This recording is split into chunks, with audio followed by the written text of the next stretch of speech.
Good afternoon, Indiana manufacturing leaders. Today, we're tracking a national surge in energy as a service contracts and a new Indiana law that ties utility profits to affordability and service performance. Now, together, those two trends can raise or lower your all in energy costs by millions of dollars over the lifetime of your facilities, depending on how you participate. So, in the next few minutes, I'll walk you through what's changing and the questions to put in front of your team so you don't wake up 10 years into a contract or on a rate plan you really wish you'd never signed up for. Let me give you one number to keep in your head today. That's $101 billion. The U.S. energy service market is projected to reach about $100.2 billion by 2035. And that's driven by building operators who want managed, resilient, done for you options to run their energy systems and save money. For Indiana manufacturers, that means more vendors will show up offering to own your gear, modernize your infrastructure, and get paid out of savings instead of cutting a big capital check up front. The question for this week is, looking at our current kWh usage and demand charges, where would a long-term energy as a service subscription actually beat a traditional CapEx project on total cost? And what expertise do we have in-house to verify that before we sign anything? Now, if you're running a large facility in Indiana and staring at aging boilers, chillers, or controls, the growth of energy as a service changes who owns that equipment and how long you're financially tied to it. The energy service market is projected to more than double from around $42.7 billion in 2025 to roughly $101.2 billion by 2035. As providers like ABB, Ameresco, ENFRA, and Siemens lean into models where they own and maintain upgraded infrastructure and you pay a subscription or share the savings. As an example, ENFRA's 30-year contract with Rochester Regional Health is expected to generate about $6.9 million in first-year utility cost savings. That is the kind of long-duration, savings-funded structure that will be pitched to large industrial and institutional customers. Now, from what I've seen, these models are good and necessary as an innovation, and I think the commercial and industrial community will start to embrace them. But an idea is only as good as its implementation. In energy, there is a massive knowledge imbalance between the customer and the vendor, and that gap has historically created room for some very crafty and very unfavorable modeling. My company has personally audited large guaranteed energy savings projects from firms just like the ones mentioned a minute ago, and in some cases, we found very significant misrepresentation of before and after savings in models that are so complex the customer has no practical way to defend themselves.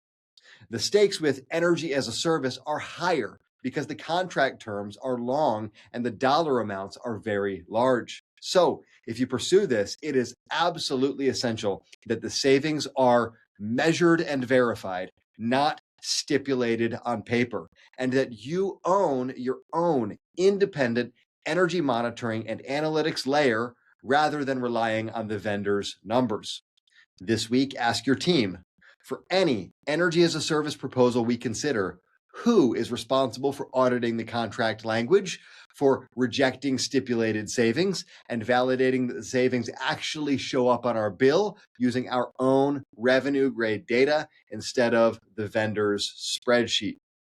If you are a commercial power consumer in Indiana, this new electric affordability bill, HEA 1002, is being sold as relief, but will almost certainly allow commercial bills to continue rising. But with that said, it also appears to give savvy operators a real shot at exerting strategic leverage over underperforming utilities. Governor Mike Braun just signed HEA 1002 into law, tying utility profits to performance metrics like affordability and service restoration, and requiring 3-year rate plans. Now, on paper, this is framed as a landmark reform to make electricity more affordable and reliable for Hoosiers.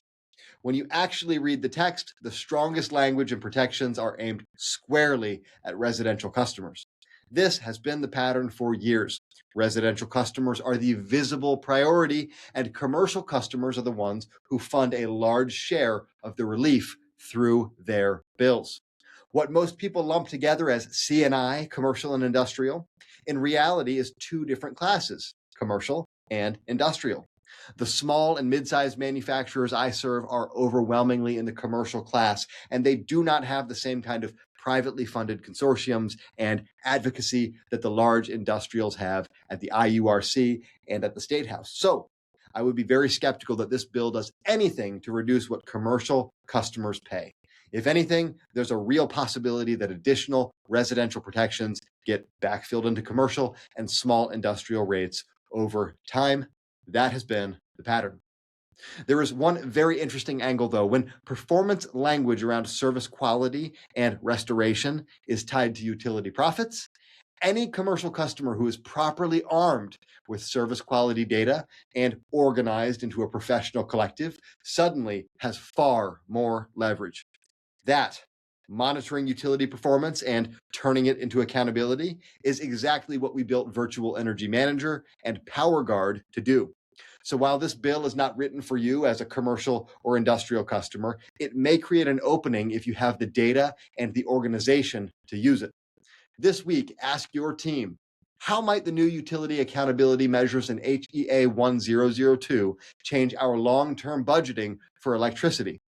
And what data would we need on outages, restoration times, and power quality to actually hold our utility to those performance metrics?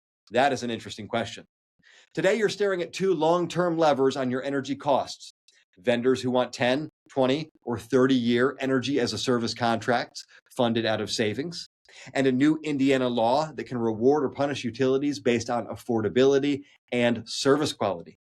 On one side, energy as a service can modernize infrastructure and lower your cost per kilowatt hour without huge capital project investment, but only if the contract math is honest and the savings are real. On the other side, HEA 1002 will likely keep residential customers front and center, while commercial customers continue to carry more of the bill, unless they organize and bring hard performance data into the conversation. Together, these trends raise the bar for how precise you need to be with contract review, monitoring, and advocacy if you want to protect your all-in cost per kilowatt hour over the next decade. Obviously, I don't run your plant. You do that. My real job as CEO of Tactical Energy Group is to stay on top of everything that changes the cost and reliability of your power and the economics of making things in Indiana, so that we can build the right products and programs for the manufacturing community. But while I'm doing that work anyway, this brief is my way of giving you as much of that insight as I possibly can so you can spend more time running your operation and less time trying to decode bills, rate cases, and headlines. So let me give you a few questions you can take straight into your morning huddle today or tomorrow. If you cannot answer these, you do not yet have a clear view of how long-term contracts and this new law could change your actual power bill and negotiating position. So here are the questions for your morning huddle. Question 1. Looking at our current kWh usage, demand charges, and upcoming equipment needs, where might an energy as a service model be worth evaluating? And who on our side is qualified to audit those deals for measured and verified savings instead of stipulated savings? You do not want stipulated savings. Do we own an independent revenue grade monitoring and analytics layer for our facilities today? Or are we effectively trusting vendor models and utility summaries to tell us whether promised savings are real? With HEA 1002 tying utility profits to service quality and affordability, what data do we currently have on outages, restoration times, and power quality events at our sites for the last 12 to 24 months? And number 4, as commercial power customers, are we plugged into any advocacy group or consortium that can use that performance data at the IURC, or are we assuming someone else will represent our interests when rate plans are decided? If you're assuming that, I'm sorry, it's not going to turn out well for you. If this helped you see energy as a service pitches and HEA 1002 a little more clearly from your side of the meter, share it with another Indiana operator who signs contracts or budgets for electricity.